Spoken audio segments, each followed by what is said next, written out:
എന്താ സീതേ? എന്തുപറ്റി? ഒന്നുമില്ല, കാലൊന്ന് മടങ്ങിയതെന്ന് തോന്നുന്നു. വാ നോക്കട്ടെ. അയ്യോ വന്നേ. പതുക്കെ. കുഴപ്പമില്ല. വന്നേ. ഇന്ദ്രേട്ടാ, എന്തുപറ്റി?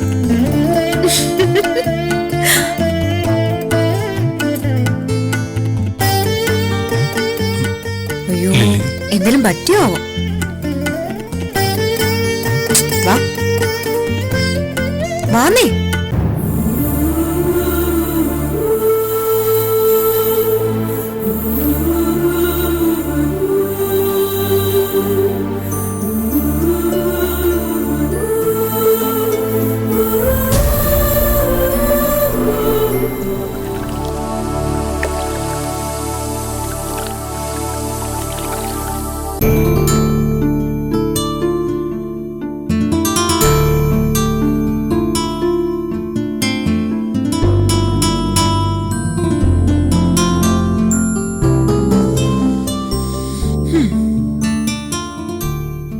ഇയാളുടെ മനസ്സിലെന്താ പറ.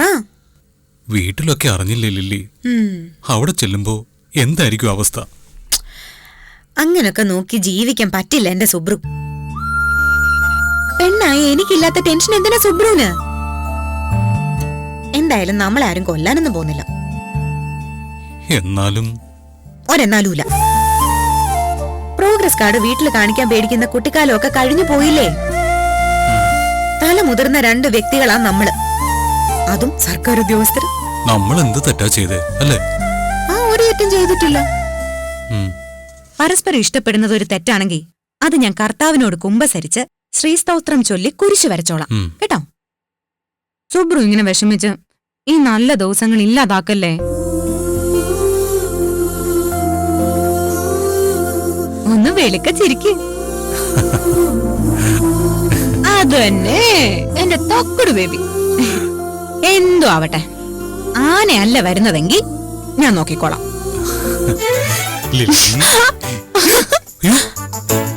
പാടില്ല, ശാന്തി മുഹൂർത്തം നോക്കാതെ ഒന്നും പാടില്ല. പിന്നെ എന്തോന്ന് ശാന്തി മുഹൂർത്തം? ചുമ്മാ അങ്ങ് കെട്ടിപ്പിടിക്കുന്നേ.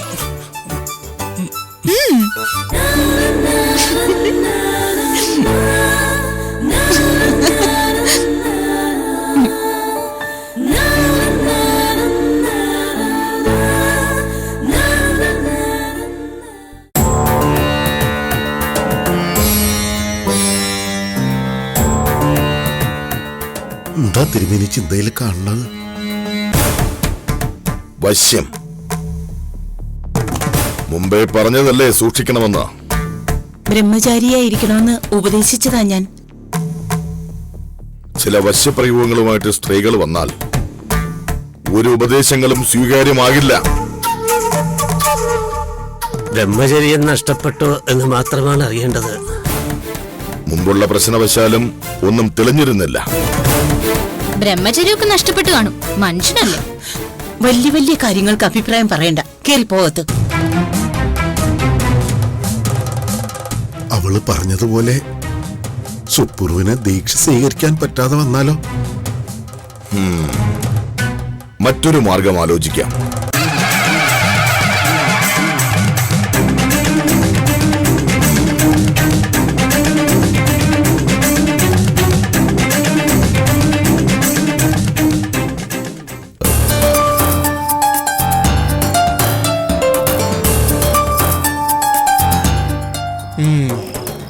ഏട്ടനെതിരെ കഠിന പ്രയോഗങ്ങൾ വേണ്ടിവരും. പ്രയോഗിക്കട്ടെ.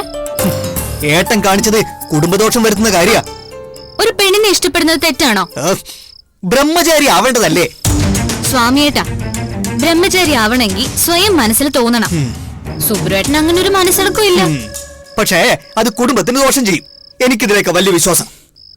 ഒരു തലമുറയിൽ ആരെങ്കിലും സന്യാസം സ്വീകരിക്കണമെന്നേ പറഞ്ഞിട്ടുള്ളൂ. സുബ്രുവേട്ടന് പറ്റിയില്ലെങ്കിൽ സ്വാമിയേട്ടൻ ദീക്ഷ സ്വീകരിച്ച പോരെ? മിണ്ടരുത്. വേളിക്ക് തയ്യാറെടുത്ത മനസ്സെന്റേത്. ഓ, ആ മനസ്സൊക്കെ മാറ്റേണ്ടി വരും. മാറ്റത്തില്ല. അങ്ങനെ അങ്ങ് ഉറപ്പിച്ചു പറയണ്ട. സുബ്രുവേട്ടൻ ദീക്ഷ സ്വീകരിച്ചില്ലെങ്കിൽ സ്വാമിയേട്ടൻ അത് സ്വീകരിക്കേണ്ടി വരും. ആര് പറഞ്ഞു? അത് പറ. എന്റെ മനസ്സിൽ തോന്നിയതാ. നിന്റെ മനസ്സിൽ തോന്നിയല്ലേ? ഞാൻ മാറ്റത്തില്ല.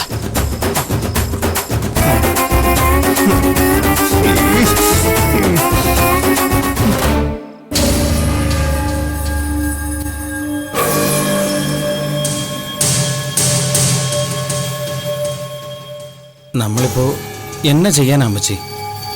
അതാ ഞാനിപ്പോ ആലോചിച്ചോണ്ടിരിക്കുന്നേ. തന്നിഷ്ടം കാണിച്ചില്ലേ അവള്?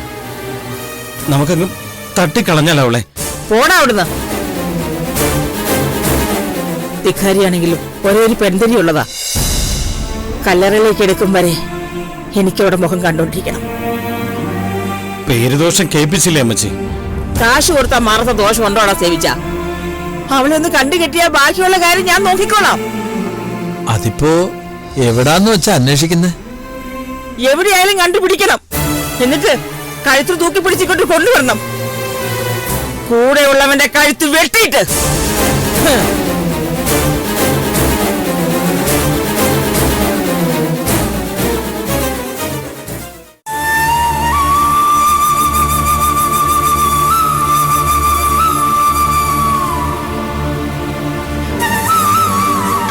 വക്കച്ച, നീ എന്ത് തീരുമാനിച്ചു?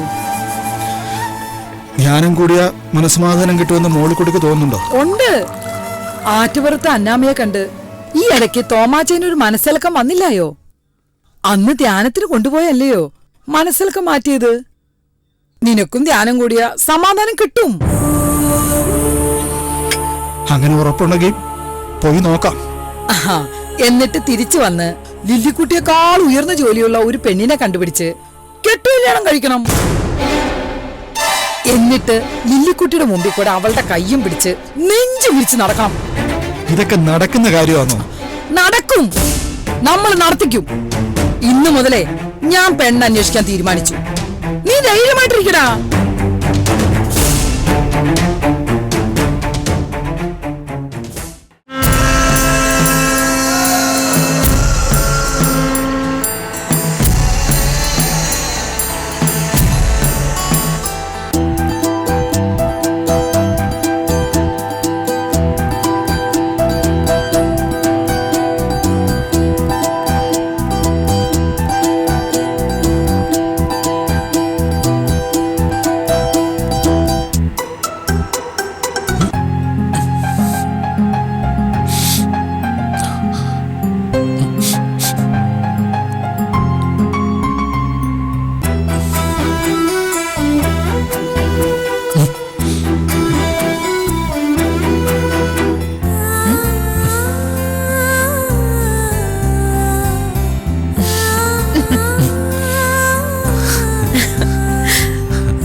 നല്ല മണ ലില്ലിക്ക്. ചന്ദന തൈലം വരെ തോറ്റുപോകും. ആണോ?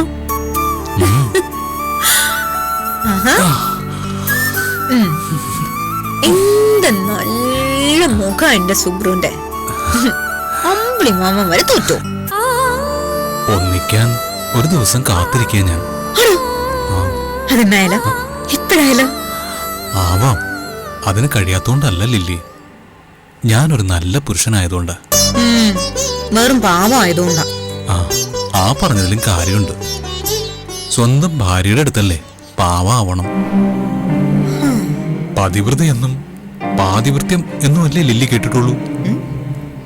അതെല്ലാം പുരുഷൻ സ്ത്രീയുടെ സദാചാരത്തെ ഓർമ്മിപ്പിച്ചതാ. ഒന്നും ആണിന് ബാധകമായിരുന്നില്ല. എന്നെ സംബന്ധിച്ച് ഞാൻ എന്റെ പെണ്ണിന്റെ മാത്രമായിരിക്കും. പതിവ്രതനല്ലേ? തെറ്റ്, പത്നീവ്രതൻ. കേട്ടോ?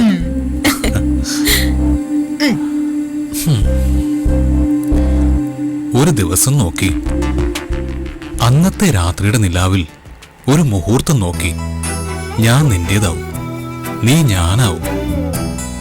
നമ്മൾ ഉണ്ണികളോട് കഥ പറയും. എന്റെ കർത്താവേ, ഇങ്ങനൊക്കെ പറയാൻ അറിയാമോ എന്റെ സുബ്രുവിന്? ഒരു പാവം ബ്രാഹ്മണനാണെന്നേ ഉള്ളൂ. എഴുതി പ്രസിദ്ധീകരിച്ചിട്ടുണ്ട് ചില നുറുങ്ങ കവിതകളും കൊച്ചു കഥകളും. ഇപ്പൊ ഞാൻ എഴുതി തീർക്കാത്ത ഒരു കവിതയേ ഉള്ളൂ. ഉള്ളിൽ അടങ്ങാതെ അലയടിക്കുന്ന ഒരു കവിത.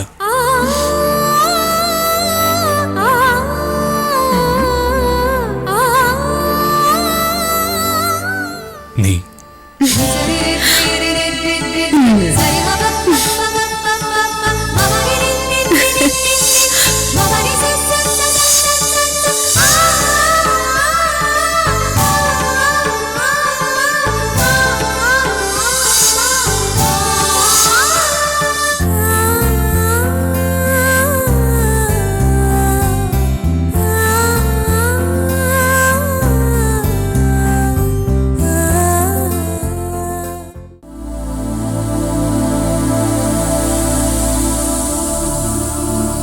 വക്കച്ചോ, ധ്യാനം കൂടാമെന്ന നിന്റെ തീരുമാനം സ്വർഗീയമാ. മനസ്സിലെ സാത്താനെ ഇറക്കിവിടാൻ തീരുമാനിച്ച നീ മനുഷ്യനായി മാറും വക്കച്ച. ധ്യാനം കൂടിക്കഴിഞ്ഞ് ലില്ലിക്കുട്ടി എന്നുള്ള ചിന്ത നിന്റെ മനസ്സിൽ നിന്ന് പോകുന്നതോടെ നീ ദൈവതുല്യനായി തീരും വക്കച്ച. എനിക്ക് ദൈവം ആകണ്ട അച്ചു. പിന്നെ എനിക്ക് ലില്ലിക്കുട്ടിയുടെ കെട്ടിയോനായാ മതി. എന്തിനാ വക്കച്ച മനസ്സിങ്ങനെ ചഞ്ചലപ്പെടുന്നത്? ധ്യാനം കൂടി മനസ്സിനെ ഏകാഗ്രതയിൽ എത്തിക്കുന്നു എന്നുള്ള ചിന്തയിൽ ഉറച്ചു നിൽക്കൂ. ആ, മദ്യപാനം കൂടെ ഉപേക്ഷിക്കണം. അച്ചോ, ധ്യാനം കൂടാം, മദ്യപാനവും ഉപേക്ഷിക്കാം, വേണമെങ്കിൽ ബൈബിള് മുഴുവൻ കാണാതെ ഞാൻ പഠിക്കാം. പക്ഷെ ലില്ലിക്കുട്ടി അത് ലില്ലിക്കുട്ടി നിനക്ക് കിട്ടാക്കനെയാണെന്ന് തിരിച്ചറിയ എന്റെ വക്കച്ച. ധ്യാനം കൂടി കഴിയുമ്പോ ജീവിതത്തിന്റെ യാഥാർത്ഥ്യം എന്താണെന്ന് വ്യക്തമായിട്ട് വക്കച്ചന് മനസ്സിലാവും. ഉള്ള കാര്യം പറയാലോ അച്ചോ, ലില്ലിക്കുട്ടി ഇല്ലാത്തൊരു ജീവിതത്തെക്കുറിച്ച് എനിക്ക് ചിന്തിക്കാൻ പോലും കഴിയുകയില്ല. തൽക്കാലം അതവിടെ നിൽക്കട്ടെ. ധ്യാനം കൂടാൻ വക്കച്ചൻ ഒരുക്കുവാണ്. അപ്പം ലില്ലിക്കുട്ടി ചോദിച്ചതിന് ഉത്തരം പറയണ്ട വക്കച്ച. എനിക്ക് ഒരു സമാധാനമില്ല. സത്യം പറഞ്ഞ ആത്മഹത്യ ചെയ്താലൊന്ന് ആലോചിക്കുക. വക്കച്ചന്റെ കാര്യം ഞാൻ തീരുമാനിച്ചോളാം. ആദ്യം ധ്യാനം കൂട്. ഞാൻ ആ പാറക്കടവിൽ അച്ഛനെ വിളിച്ച് കാര്യങ്ങളൊക്കെ ഏർപ്പാടാക്കിക്കോളാം. അപ്പൊ ലില്ലിക്കുട്ടി പള്ളിയാണെന്നൊന്നും ഞാൻ നോക്കത്തില്ല. നല്ല തെറിയാൻ വിളിച്ചു പറഞ്ഞു. മര്യാദക്ക് ധ്യാനം കൂടിക്കണം വക്കച്ച. ആ,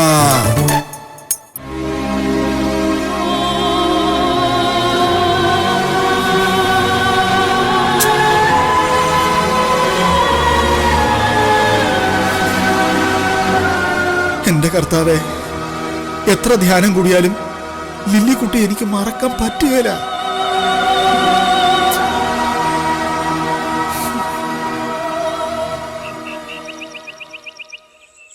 സബ് രജിസ്ട്രാർ എന്ന നിലയിൽ എന്റെ ഡ്യൂട്ടി മാത്രമാണ് ചെയ്തത്. എന്തു ഡ്യൂട്ടി? തറവാട്ടി പറഞ്ഞ പെമ്പിള്ളേരെ പിടിച്ച് വീട്ടുകാർ പോലും അറിയാതെ കെട്ടുകല്യാണം നടത്തുന്നതാണോ നിങ്ങളുടെ ഡ്യൂട്ടി? ഇതിനെ മറ്റേ പണിന്നാ പറയണേ. മാന്യമായി സംസാരിക്കണം. ഇതൊരു ഗവൺമെന്റ് ഓഫീസാ. എന്റെ ആഫീസറെ, ഒറ്റ ചോദ്യത്തിന് ഉത്തരം പറഞ്ഞാൽ മതി. ഈ കല്യാണം നടക്കാതിരിക്കാൻ ഞാൻ എന്ത് ചെയ്യണം? നിങ്ങൾ വായിച്ചല്ലേ നോട്ടീസ്? പരാതി ഉണ്ടെങ്കിൽ ബോധിപ്പിക്കണം. പച്ച മലയാളത്തിലല്ലേ ഇത്ര നേരം പറഞ്ഞത് പരാതി ഉണ്ടെന്ന്? ലില്ലിക്കുട്ടിയുടെ ആങ്ങളമാരായ എനിക്കും സേവച്ചനും ഞങ്ങളുടെ അമ്മച്ചിക്കും പരാതി ഉണ്ട്. പോരെ? അത് വാക്കാൽ പറഞ്ഞാൽ പോരാ, രേഖാമൂലം എഴുതി തരണം. ഒരു പേപ്പർ ഇതാ, ഞാൻ ഇപ്പൊ എഴുതി തരാം ഞങ്ങൾക്ക് പരാതി ഉണ്ടെന്ന്. അതിന് കാരണം വേണ്ടേ? വെറുതെ ഇഷ്ടമുള്ളത് പറഞ്ഞാൽ പോരാ. പിന്നെ എന്ത് വേണം പറ. അതിന് സ്ട്രോങ് ഗ്രൗണ്ട്സ് വേണം. മാനസിക രോഗം, പൂർവ്വവിവാഹ ബന്ധം, അങ്ങനെ എന്തെങ്കിലും ഉണ്ടെന്നേ. മുഴുപ്രാന്തല്ല ചേർക്കുന്നത്. അല്ലെങ്കിൽ ഞങ്ങളുടെ പെങ്ങളുടെ അടുത്ത് ഇങ്ങനെ അതിക്രമം കാണിക്കോ? അതെ, മെന്റൽ ആണെന്ന് തെളിയിക്കുന്ന ഒരു മെഡിക്കൽ സർട്ടിഫിക്കറ്റ് വേണം. വെറുതെ അതും ഇതും പറഞ്ഞിട്ട് കാര്യമില്ല. നിങ്ങൾ തെളിവ് സഹിതം വാ, അപ്പൊ ആലോചിക്കും. അത് ശരി. അപ്പോ നിങ്ങൾ ഈ കല്യാണം നടത്തിയാറുള്ളൂ അല്ലേ? ഇനി എന്ത് വേണമെന്ന് ഞങ്ങൾ ആലോചിച്ചോളാം. കാണിച്ചു തരോ ഞാൻ. അവന്റെ ഒരു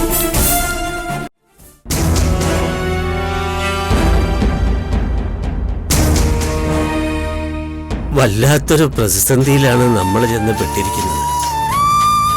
സുബ്രഹ്മണ്യന്റെ ഭാഗത്തുനിന്ന് ഇങ്ങനൊരു പിഴവ് വരുമെന്ന് ഞങ്ങൾ ആരും കരുതിയതല്ല. അന്യ ഒരു പെൺകുട്ടിയുടെ മുഖത്ത് എന്നെ കണ്ണൻ നേരെ ഒന്ന് നോക്കുന്നത് പോലും ഞാൻ കണ്ടിട്ടില്ല. എന്നിട്ടും ഇത് എന്താ പറ്റിയേ? മുഖത്ത് നോക്കി കളവ് പറഞ്ഞില്ലേ അവൻ? അന്യ പെൺകുട്ടിയായിട്ട് അരുതാത്ത ബന്ധം തുടങ്ങിയിട്ടും ഈ ഇല്ലത്ത് വന്ന് മാന്യനായി അഭിനയിച്ചില്ലേ അവൻ? അതൊന്നും അത്ര വലിയ തെറ്റാണെന്ന് എനിക്ക് തോന്നുന്നില്ല. ധിക്കാരം പറയാതെ കയറി പോണുണ്ടകത്ത്. ഞാൻ പറഞ്ഞത് തെറ്റാണെങ്കിൽ തിരുമേനി പറയട്ടെ. ബ്രഹ്മചര്യത്തിന് ഒട്ടും താല്പര്യമില്ലാത്ത ഒരാളെ എന്തിനാ അതിനെ നിർബന്ധിക്കുന്നേ? നിന്നോടല്ലേ അകത്തേറി പോകാൻ പറഞ്ഞത്? കുട്ടി പറഞ്ഞതിലും കാര്യമുണ്ട്. കേട്ടറിഞ്ഞത് ശരിയാണെങ്കിൽ സുബ്രഹ്മണ്യൻ അന്യമതത്തിൽപ്പെട്ട ഒരു പെൺകുട്ടിയോടൊപ്പം ഒത്താൽ അവരെ ഒരു പരിധിവരെ വിവാഹിതരായി തന്നെ കാണേണ്ടി വരും. അങ്ങനെയാണെങ്കിൽ ഈ യാത്ര ഒരു മധുവിധ യാത്ര ആയിക്കൂടുന്നില്ലല്ലോ. അതെ, തിരുമേനി പറഞ്ഞ കറക്റ്റാ. ഉറപ്പായും ഏട്ടന്റെ ബ്രഹ്മചര്യം നഷ്ടപ്പെട്ടു കാണും. അങ്ങനെയാണെങ്കിൽ ദീക്ഷ കൈമാറൽ വേണോ വേണ്ടയോ എന്ന് ആലോചിക്കുന്നതായിരിക്കും ഉചിതം. ദീക്ഷ കൈമാറല് വേണ്ടാന്ന് വെക്കുന്നതാണ് നല്ലത്. ഒപ്പം ഒന്നുകൂടെ തീരുമാനിക്കണം, ഏട്ടന് ഈ ഇല്ലത്ത് ഒരു സ്ഥാനമില്ലാന്ന്. അതൊക്കെ രണ്ടാമത്തെ വിഷയമല്ലേ. ആലോചിക്കേണ്ട വിഷയം മറ്റൊന്നാണ്. സുബ്രഹ്മണ്യൻ അല്ലെങ്കിൽ പകരക്കാരൻ ആര്? ദേവയോഗ യന്ത്രം ദേവസാന്നിധ്യമില്ലാതെ ഏറെ നാൾ സൂക്ഷിക്കാനാകില്ല. അതിന് ബ്രഹ്മചാരിയായ ഒരാളെ വേണം. ബ്രഹ്മചാരിയാണ് എന്നുറപ്പുള്ള ഒരാൾ അത് ഏറ്റെടുക്കണ്ടേ സ്വാമിനാഥ? ആരെങ്കിലും ഒരാൾ ബ്രഹ്മചാരി ആയേ പറ്റൂന്ന് എന്തത്ര നിർബന്ധം? അത് വേണം. ആ, എന്റെ ഫോൺ ബെല്ലടിക്കും തോന്നുന്നു. ഞാനിപ്പോ വരാവേ.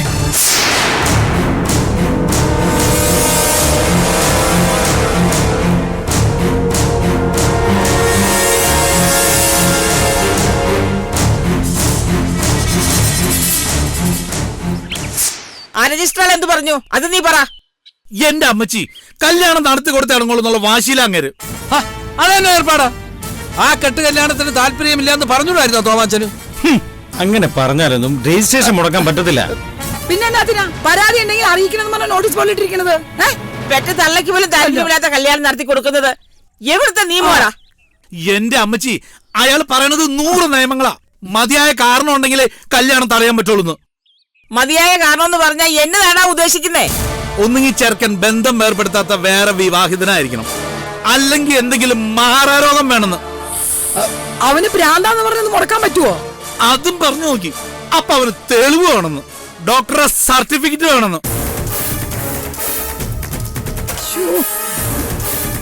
അല്ലാതെ തന്നെ അവനൊരു ഗവൺമെന്റ് ഉദ്യോഗസ്ഥനാ, അതൊന്നും വില പോകത്തില്ല. എന്ന് കരുതി കൊച്ചു കണ്ണി കണ്ടവന്റെ കൂടെ ഒക്കെ പോട്ടെ എന്ന് വെക്കാൻ നോക്കൂ. അവനെ അങ്ങ് തട്ടിയാലോ അമ്മച്ചി, എന്നിട്ടും ജയിലിൽ പോയി കിടക്കാം. ഈ നാണക്കേട് സഹിക്കണ്ടല്ലോ. ആ രജിസ്ട്രാർക്ക് കുറച്ച് പൈസ കൊടുത്താൽ നമ്മുടെ ഇപ്പൊ നിൽക്കുവോ? അതറിയാൻ വയ്യ. എത്ര വേണമെന്ന് ചോദിക്കാം അവരോട്. ലക്ഷങ്ങളോ കോടികളോ എത്ര വേണമെങ്കിലും കൊടുക്കാം.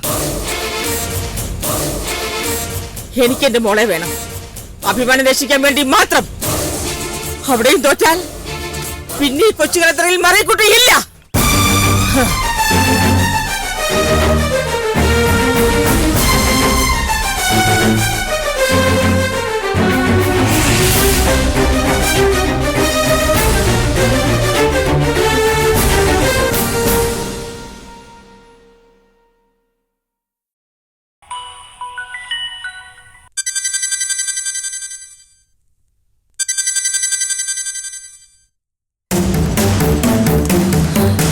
ലിലി, നീ ഇതെവിടെയാ?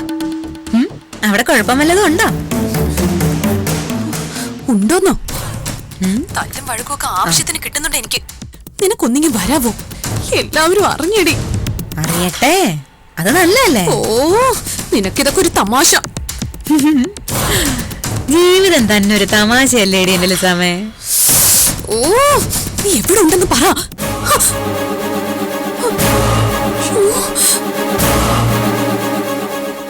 ഞാനേ ആലപ്പുഴയിൽ ഉണ്ടടി പെണ്ണെ. ഞാൻ സുബ്രും കൂടി ഹൗസ് ബോട്ട് എടുത്ത് ചുമ്മാ അങ്ങ് കറങ്ങി നടക്കുക. നീ ഫോൺ വെച്ചോ, ഞാനിതിപ്പോ അങ്ങ് ഓഫ് ചെയ്യും. ഓക്കേ ഉണ്ടക്കണ്ണി.